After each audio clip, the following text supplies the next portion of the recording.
ఏమైనా ఇన్ఫర్మేషన్ దొరికిందా? అదే పనిలో ఉన్నాను, నేనే కాల్ చేస్తా. సరే సార్ సిపి గారు పర్మిషన్ లేకుండా కాల్ ట్రేస్ చేయకూడదు సార్. ఇది చాలా తప్పు సార్, ఇల్లీగల్ సార్. ఇంటర్తో ఆపేద్దాం సార్. ఏ నాకు తెలుసులేవయ్యా, నేను పోలీసు ఉండగా సార్ నువ్వు కానీ.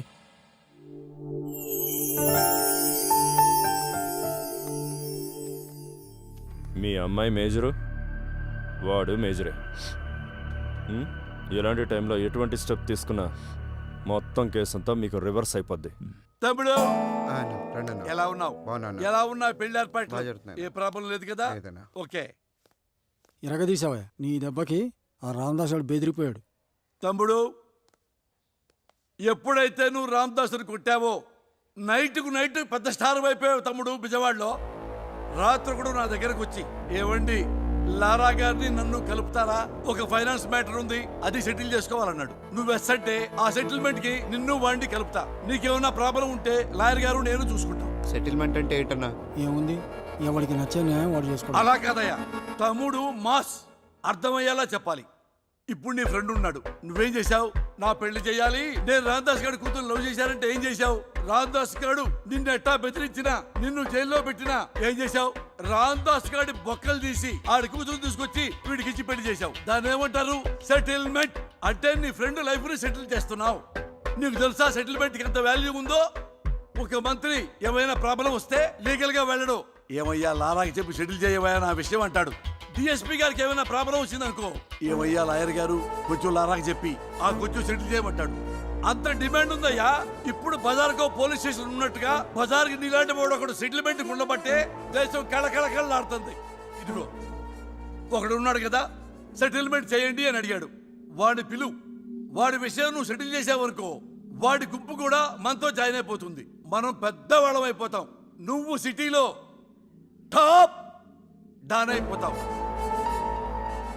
విజయవాడ మొత్తానికి నువ్వు అన్నట్టు నువ్వు వెసంటే మనం కలిసి పైకి ఎదుగుతాం లారా. Are you okay? Are you okay? Yes okay. Vijayawada మనకే. ఒక్కో అనుభవం ఒక్కో ఎమోషన్ ఇస్తుంది. వాటిలో ఆవేశం కూడా ఒకటి. ఆవేశం గతాన్ని చూస్తుంది, ఆలోచన భవిష్యత్తును చూస్తుంది. ఆలోచనకు రావాలంటే ఆవేశాన్ని దాటి రావాలి. కానీ లారా తనలోని ఆవేశాన్ని మాత్రమే చూస్తున్నాడు. నేను సిమెంటు ఐరన్ డీలర్నండి. 6 నెలల క్రితం సాంబా అనే డీలర్కి 6 లక్షల మెటీరియల్ పంపించా. వర్క్ మొత్తం పూర్తయిపోయింది, అయినా నా డబ్బులు ఇవ్వడం లేదు. అడుగుతుంటే బెదిరిస్తున్నాడు. పోలీస్ కంప్లైంట్ ఇస్తే వాళ్ళు కూడా లంచం తీసుకొని నన్ను బెదిరిస్తున్నారు. ఏదో ఒకటి మీరే న్యాయం చేయండి.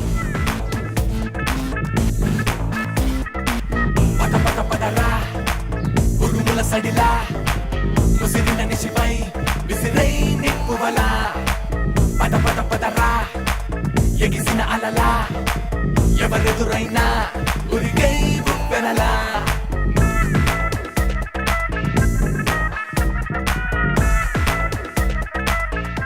అడుగు అన్న డబ్బులు అన్న. డబ్బులు కావాలంటే కోర్టుకెళ్ళు లేదా పోలీస్ స్టేషన్కి వెళ్ళు, నా దగ్గర లేవు. కోర్టులు పోలీసులు నేనే అనుకుని వచ్చాడు. నేను చెప్తున్నాను, డబ్బులు ఇచ్చాయి. నువ్వు అలా చూస్తే నాకేం భయమేదో. డబ్బులేవో. పిల్ల నా కొడక.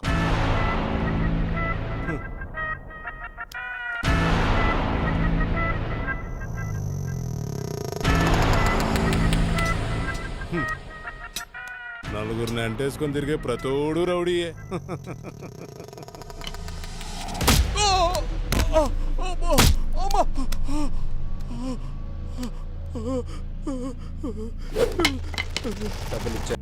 నమస్కారం అయ్యా, ఇది నా కూతురు. 10 లక్షల కట్నం ఇచ్చి పెళ్లి చేశాం.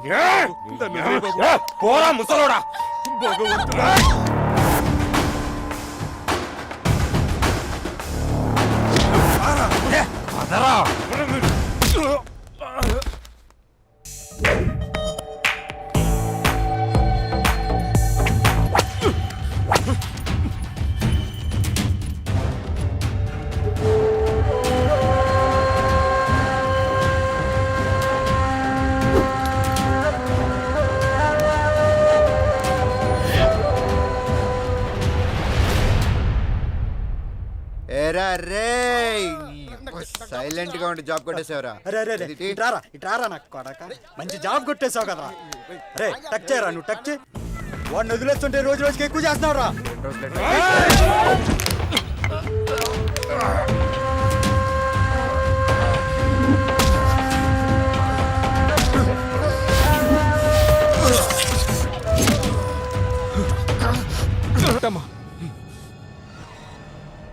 ఎందుకు నాన్న ఈ గొడవలు? మీ నాన్న చెప్పినట్టు జాబ్ చేయరా?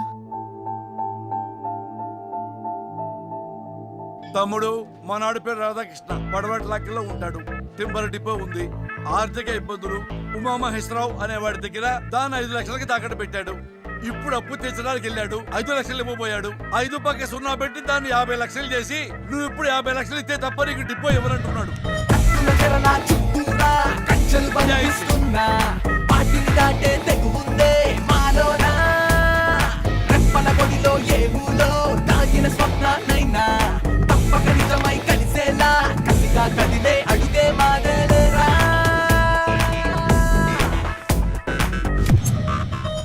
ఐదు లక్షల కోసం నువ్వు ఈ టింబర్ డిపో లాక్కోవడంలో తప్పు లేనప్పుడు అవే 5 లక్షల కోసం నేను ఊపిరి లాక్కోవడంలో తప్పు లేదు.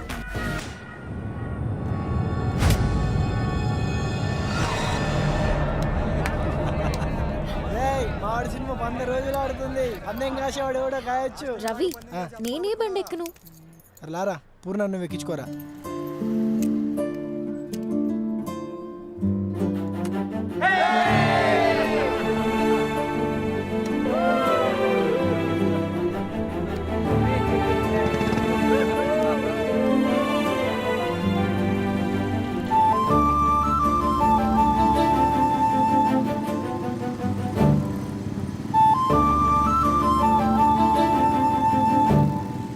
తమ్ముడు మా నాడు పేరు బ్రహ్మం, వైశ్యుల కుర్రాడు. మాచవరంలో ఉంటాడు. అక్కడ తనకు స్థలం ఉంది. ఆ పక్కనే కార్పొరేటర్ బాలరాజు అపార్ట్మెంట్ కడుతున్నాడు. ఈ కుర్రాడు స్థలం అడిగాడు. తక్కువ రేటుకి అడిగాడు. వేరే వాళ్ళు రేట్ ఎక్కువ ఇస్తారన్నారు. వేరే వాడికి అమ్మనివ్వడు, వాడు డబ్బులు ఎక్కువ ఇవ్వడు. అయిపోయాడు నా కొడుకు బాలరాజు గారు.